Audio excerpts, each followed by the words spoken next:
No segundo livro de Crônicas, das Crônicas, capítulo 32, segundo Crônicas, capítulo 32, eu vou ler com você a partir do versículo 24 a seguir. Segundo Crônicas 32, versículo 24 a seguir.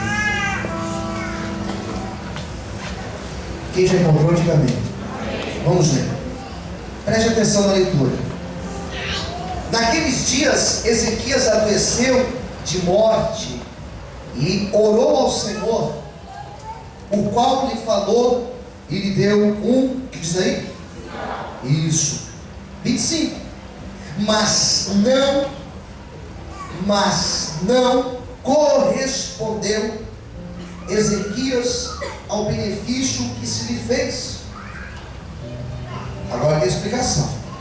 Porque o seu coração se exaltou, pelo que veio grande indignação sobre ele, sobre Judá e Jerusalém.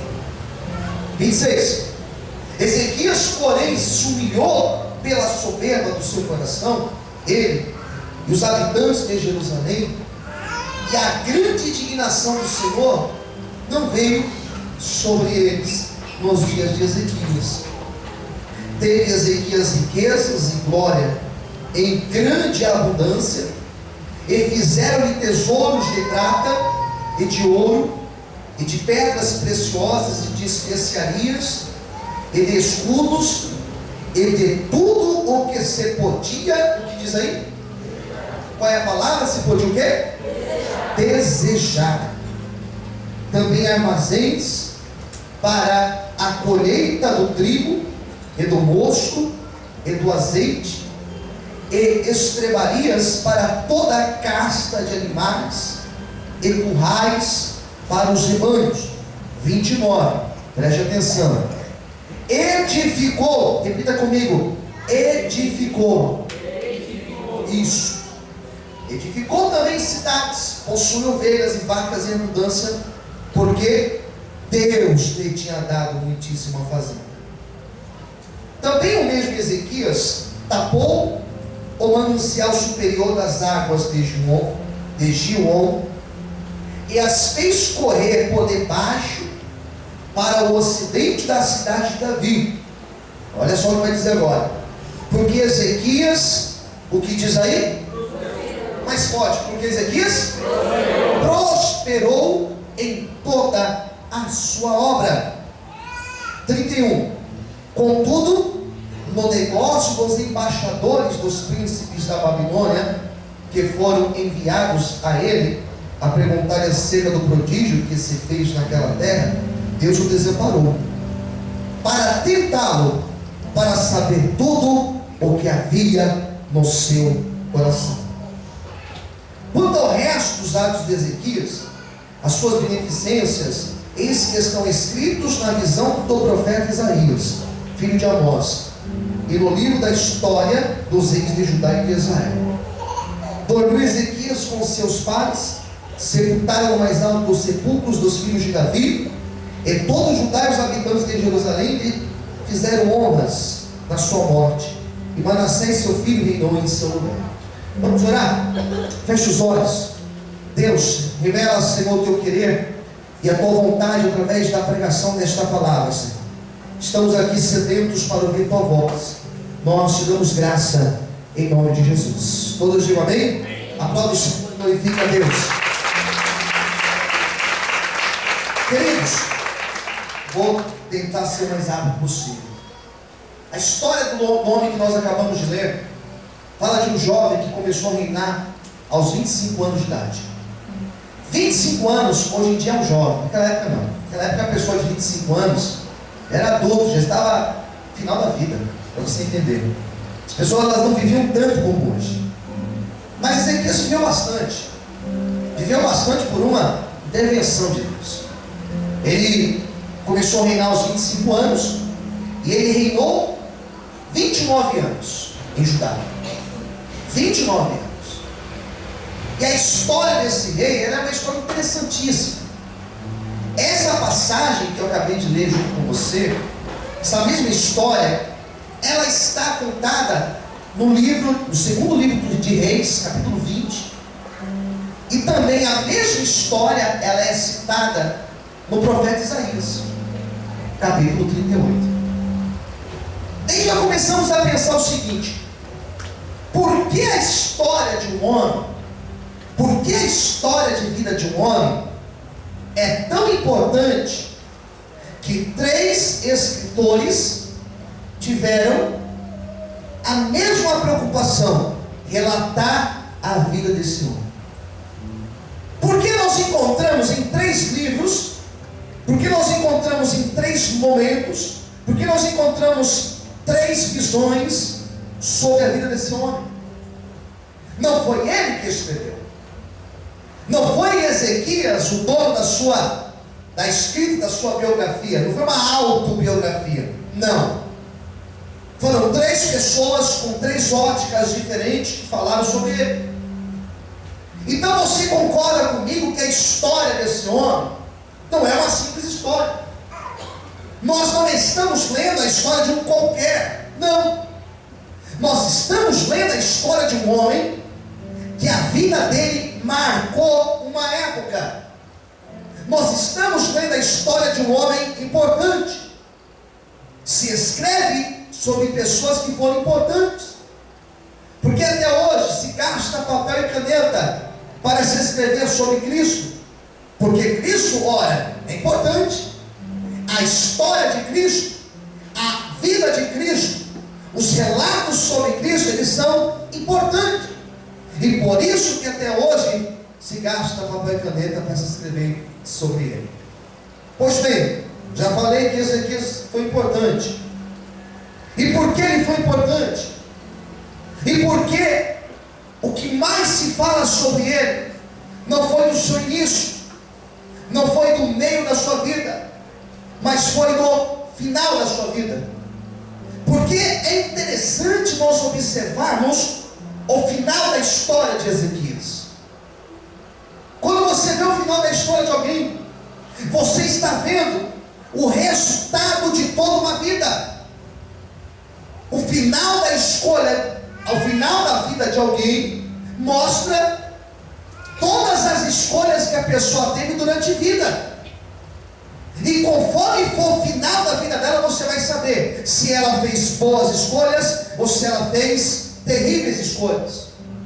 Nada mais triste para um pastor como eu, que sou jovem, ir fazer um velório de um jovem. Nada mais triste de ir fazer um velório de alguém que poderia ter a mesma idade que a minha e poderia ter escolhido um outro caminho para viver. É triste para um pastor que é jovem ir fazer um velório de alguém, de um menino, de um rapaz ou de uma moça nova, porque você observa que dependendo da morte que a pessoa teve, dependendo da morte que ela teve, vai mostrar que ela fez uma péssima escolha na vida. E por aí vai. A história de Ezequias mostra o final da vida dele. Esse capítulo 32 fala sobre a doença que ele teve e sobre a morte dele. Por mais que são alguns versículos, esse final da vida dele não significa os últimos dias, né? Os últimos momentos da vida dele, seria aí, não os últimos dias. O que nós temos no versículo 24? Nós faremos uma leitura novamente de cada versículo. Eu vou pregar hoje no texto. O pessoal que estudou comigo sabe que é uma mensagem textual. Ficaremos no texto. Até agora foi a introdução. Vamos lá no texto 24. O que diz o versículo 24?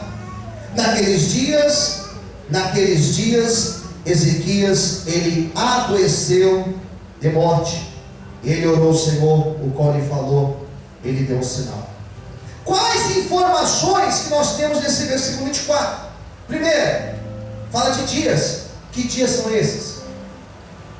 De qual momento o escritor está se referindo? Para quem não sabe, eu vou te situar. O escritor, quando fala naqueles dias, ele está se referindo que foi uma época em que Ezequias tinha enfrentado uma terrível luta.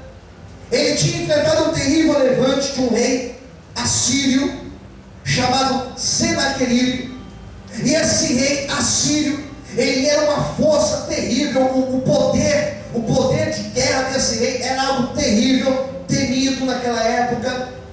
E ele agora se volta a Judá e diz: eu vou invadir Judá, eu vou destruir Judá, eu vou acabar com Judá. E os outros escritores vão mostrar como que Deus deu livramento a Ezequias. E foi um livramento maravilhoso, porque Ezequias, ele era uma força inferior, mas ele tinha Deus na vida. Então ele clama ao Senhor. O profeta Isaías vai relatar que eles clamaram a Deus junto, e Deus enviou um anjo lá no arraial dos assírios e deu vitória a Ezequias. Matou não sei quantas mil pessoas e deu vitória ao rei Ezequias. E depois desta vitória, depois de uma grande vitória, guarde bem essa frase: depois de uma grande vitória, o que aconteceu com Ezequias? Aconteceu o que acontece normalmente. O que acontece quando alguém recebe uma grande vitória? O que acontece com alguém que recebe um título? O que acontece com alguém que prospera? Estou falando de crescer um passo, estou falando de prosperar mesmo. O que acontece com alguém que recebe uma grande vitória? Consegue uma porta gigantesca aberta. O que geralmente acontece com esse tipo de pessoa? O que geralmente acontece é o coração se exaltar. Quem entendeu, diga amém. E o escritor aqui de 2 Crônicas fala sobre isso, que quando Deus deu livramento para Ezequias, que quando Deus bradou na vida de Ezequias e mostrou que estava com ele, e não deixou Senaqueribe enviar uma flecha naquela cidade, mas deu um grande livramento, o texto vai dizer que o coração dele ficou soberbo, orgulhoso, vaidoso. Ele começou a trocar a ordem das coisas, começou a achar que o livramento não tinha sido tão somente uma intervenção de Deus, mas que ele tinha também causado aquilo tudo. E aí que mora o perigo, porque tem muita gente que quando Deus abençoa, que quando Deus prospera, que quando Deus começa a usar, que quando Deus começa a bradar na vida da pessoa, tem muita gente que fica vaidosa e começa a achar que é ela que faz, e começa a achar que foi a inteligência dela, e começa a achar que na verdade foi a força dela, e que na verdade não foi Deus, mas foi a própria pessoa que fez tudo aquilo. E aí que mora o perigo. Ezequias, quando ele recebe a resposta de Deus, quando ele recebe o sinal de Deus na vida dele, quando Deus brada na vida dele, ficou soberbo. E ao ficar soberbo, olha o versículo 25, o que acontece. Quando ele fica soberbo, olha o que diz: ele deixa de corresponder às expectativas de Deus. O seu coração se exaltou. O que aconteceu? Veio a grande indignação sobre ele, sobre Judá e Jerusalém. Olha aqui, Deus lá de cima cruzou os braços, e Deus fez assim, olha o que Deus fez. Não é certo. Quando Deus abençoou, quando Deus prosperou ele não correspondeu à expectativa de Deus. Deus esperava que ele ia fazer algo, ele fez algo diferente. Quem está entendendo? Diga amém. Amém. Ele frustrou Deus.